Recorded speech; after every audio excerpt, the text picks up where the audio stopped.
Je pense que je serais beaucoup plus inquiet si c'était des ours. Mais à ma connaissance, dans ce coin, il n'y a pas d'ours. Même s'il y en avait, c'est la période où ils hibernent, donc il y a quasiment zéro risque. Et ça me rappelle une petite anecdote. J'ai eu la chance de jamais tomber sur un ours au Canada, mais sur Cortes Island, au mois de juin. Donc quand les ours sortent, sortent de leur hibernation pour manger, je suis allé faire une rando un jour et j'avais pas prévu mon sac de couchage et compagnie. Du coup j'ai dû rentrer à 23h, donc la nuit complète.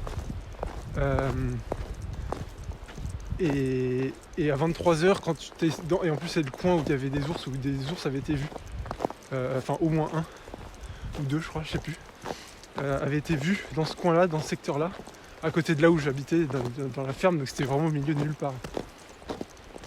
Pas de réseau téléphonique, rien du tout, que dalle. Et en rentrant en nuit noire à 23h, donc j'avais quand même une bonne heure de marche à faire, je faisais pas le fiero quoi. Surtout que la rando, le trail passait à côté d'un cours d'eau qui faisait beaucoup de bruit. Et là, c'est le pire endroit si tu veux surprendre un ours en train de boire ou de pêcher des saumons s'il y en a.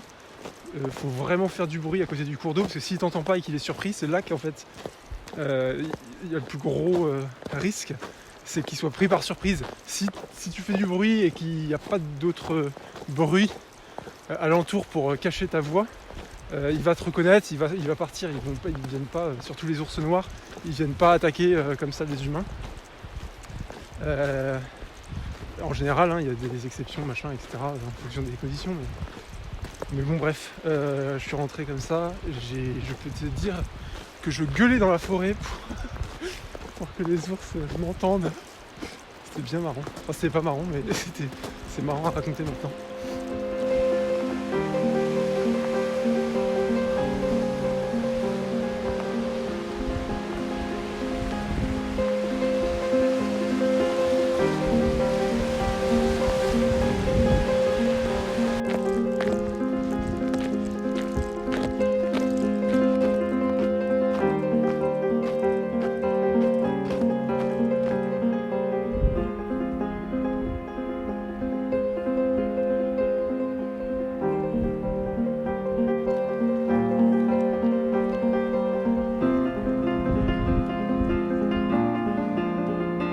Là, c'est du gros bloc de glace. Il va falloir passer quelque part.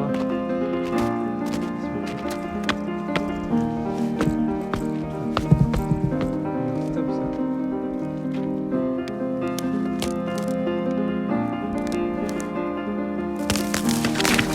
Ah, putain.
Alors le café, c'est une petite dédicace à Adrien qui m'a fait remarquer il y a quelques temps que je buvais un café absolument dans toutes les vidéos, dans toutes mes vidéos quasiment. Et au-delà de les boire, je l'ai montré, je l'ai préparé et à chaque fois je disais le petit café.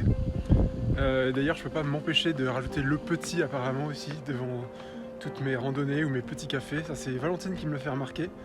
Donc je remercie mes spectateurs assidus de me faire remarquer qu'il y a des thématiques omniprésentes Non mais chef-d'œuvre.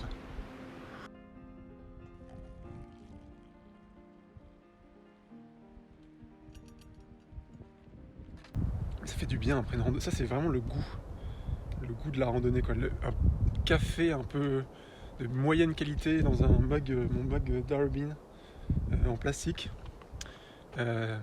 Trop bon. Ça réchauffe.